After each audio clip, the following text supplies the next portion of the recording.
lagi dari konseling kita selama 30 menit, yang dimana sebelum kita sepakat bahwa untuk konseling kita itu berjalan selama 30 menit. Jadi mungkin Ibu akan akhiri proses konseling kita pada hari ini, tapi sebelum itu Ibu akan memberikan tugas dulu kepada Nafira. Jadi tugasnya Nafira itu silahkan catat bagaimana penerapan atau langkah-langkah di rumah Nafira, bagaimana perkembangan hubungan Nafira dengan orang tuanya, termasuk komunikasi dan bagaimana bentuk responnya. Baik. Oke, jadi kira-kira apa yang bisa Nafira sebutkan pada konseling kita hari ini? Jadi yang bisa saya simpulkan, pertama saya harus membuat tugas dan saya harus bisa berkomunikasi dengan efektif dengan ibu saya untuk menyelesaikan masalah komunikasi itu tentunya dengan menghilangkan rasa takut saya terlebih dahulu dengan ibu saya, dan juga bisa merespon secara akurat apa yang ibu saya katakan ataupun orang tua katakan. Jadi itu tugas Nafira ya. Nah, kalau boleh Ibu tahu bagaimana perasaannya hari ini setelah mengikuti proses konseling? Alhamdulillah lega sih Ibu. Mungkin karena setidaknya saya sudah tahu harus melakukan apa, dan semoga dengan rencana yang akan saya lakukan komunikasi dengan ibu saya bisa menjadi lebih baik. Jadi tetap semangat ya Nak. Semoga Nafira hubungannya dengan orang tuanya bisa tumbuh lebih dekat, sebagaimana hubungan orang tua dengan anaknya yang terjalin sebuah keluarga yang benar-benar harmonis. Dan sekali lagi Ibu mengingatkan minggu depan di sesi selanjutnya Nafira silakan kumpulkan tugas yang sudah Ibu buatkan tadi ya. Oke, jadi sepertinya Nafira guru makannya juga sudah ada. Baiknya Nafira segera kembali ke kelasnya. Baik Ibu, kalau gitu saya pamit dulu ya Ibu. Oke, Terima kasih Bu. ya minggu depan ya tugasnya. Baiklah, Marsha, karena sebentar lagi ini waktu sudah menunjukkan jam 1 yang menandakan sesi konseling kita untuk hari ini akan berakhir. Nah, sebelum Marsha meninggalkan ruangan, Ibu mau kasih dulu nih tugas yang untuk Marsha lakukan. Marsha ini setelah melakukan langkah-langkah yang telah Ibu berikan, untuk tulis perkembangan selama Marsha melakukan langkah-langkah tersebut, seperti bagaimana perkembangan komunikasi dengan orang tua Marsha, bagaimana hubungan Marsha setelah melakukan komunikasi dan sebagainya. Tolong ditulis dengan lebih detail ya Marsha.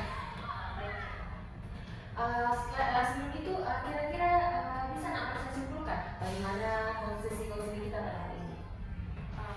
Jadi yang yang pertama itu saya harus membuat tugas, dan juga saya harus bisa berkomunikasi dengan efektif dengan orang tua saya, dan untuk supaya bisa menyelesaikan masalah komunikasi tersebut, saya terlebih dahulu harus menghilangkan rasa takut kepada orang tua, dan juga saya harus bisa berusaha menjelaskan secara akurat apa yang orang tua lakukan kepada saya untuk mengenai keadaan Ya, bagus Marsha.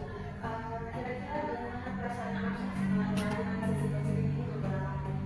Alhamdulillah sejauh ini sudah lega sih Bu, karena sebenarnya saya sudah mengetahui apa yang harus saya lakukan, dan semoga dengan rencana yang saya rencanakan ini tentunya bisa membuat komunikasi dengan orang tua itu lebih baik. Alhamdulillah ya Marsha, kalau seperti itu Ibu harap setelah ini Marsha hubungannya dengan kedua orang tua Marsha akan lebih baik lagi, dan Marsha dapat menyelesaikan permasalahan dengan Marsha.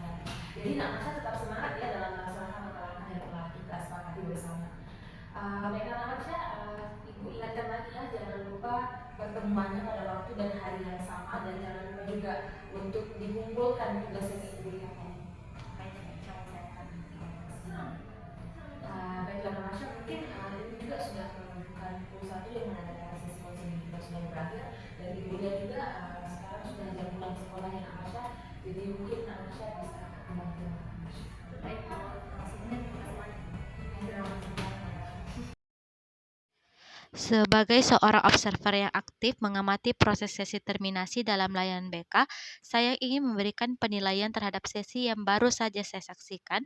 Sesi ini berlangsung dengan baik dan profesional, dengan seorang konselor memperlihatkan pemahaman yang jelas tentang bagaimana mengakhiri hubungan konseling secara positif. Nah, di dalam pengamatan saya memberikan nilai 5 untuk hasil pengamatan ini. Pertama-tama, konselor dengan sopan dan tegas mengkomunikasikan kepada konseli bahwa waktu waktu konseling telah habis. Nah, tindakan ini mengindikasikan penghargaan terhadap batas waktu yang telah ditetapkan sebelumnya, menciptakan struktur yang jelas dalam sesi, dan memastikan bahwa terminasi dilakukan secara profesional. Nah, konselor juga meminta konfirmasi dari konseli untuk melanjutkan ke tahap berikutnya yang merupakan langkah yang sangat tepat. Nah, selanjutnya saya melihat bahwa konselor membantu konseli membuat simpulan atas pokok-pokok hasil wawancara konseling. Nah, dalam hal ini, konselor dengan bijaksana mengarahkan konseli untuk merenungkan apa yang telah dibahas selama sesi konseling, menciptakan ruang untuk refleksi dan kesadaran diri.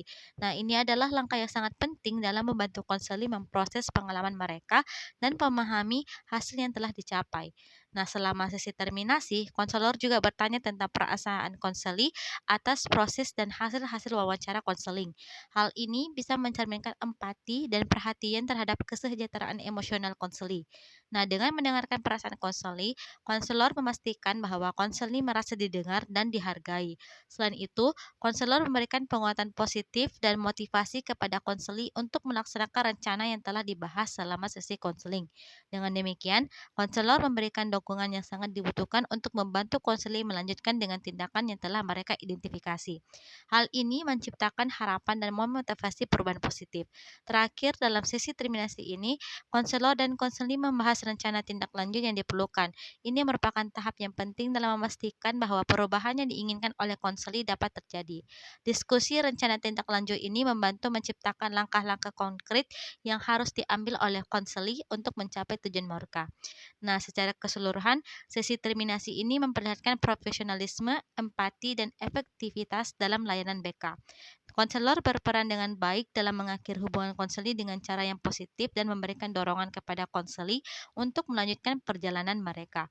Semua aspek yang saya amati dalam sesi ini mengindikasikan kualitas tinggi dalam layanan BK, dan oleh karena itu, saya memberikan nilai 5 sebagai penilaian hasil pengamatan saya. Nah, setelah sesi terminasi sebagai seorang konselor, ada begitu banyak perasaan yang mendalam dan refleksi yang muncul.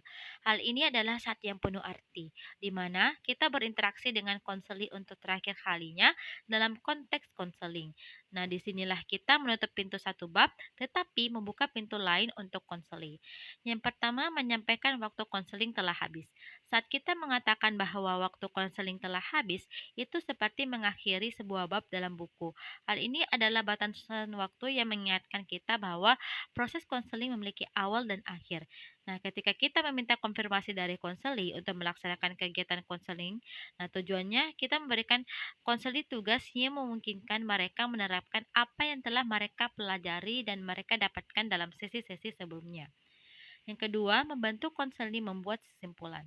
Nah, membantu konseli membuat simpulan adalah seperti mengekstraksi inti dari buku tersebut.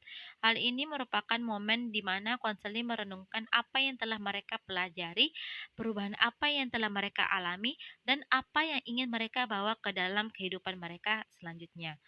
Nah, yang ketiga, menanyakan perasaan konseli.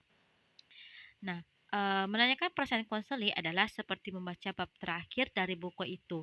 Nah, hal ini adalah saat di mana konseli bisa merasa berbagai emosi, mulai dari lega hingga cemas, dari bahagia hingga bingung, dan ini adalah tempat di mana kita mendengarkan dengan hati dan menawarkan dukungan. Yang keempat, memberikan penguatan positif dan motivasi. Memberikan penguatan positif dan motivasi kepada konseli adalah seperti memberi mereka dorongan terakhir sebelum mereka pergi. Kita memberi mereka pesan bahwa kita percaya pada kemampuan mereka untuk mencapai tujuan dan menghadapi perubahan positif. Yang kelima, mendiskusikan rencana tindak lanjut. Nah, mendiskusikan rencana tindak lanjut adalah seperti memberi petunjuk untuk membaca lanjutan atau menulis bab berikutnya dalam buku mereka. Nah, hal ini adalah saat di mana kita membantu mereka merencanakan langkah-langkah berikutnya dalam perjalanan mereka menuju kesejahteraan perkembangan.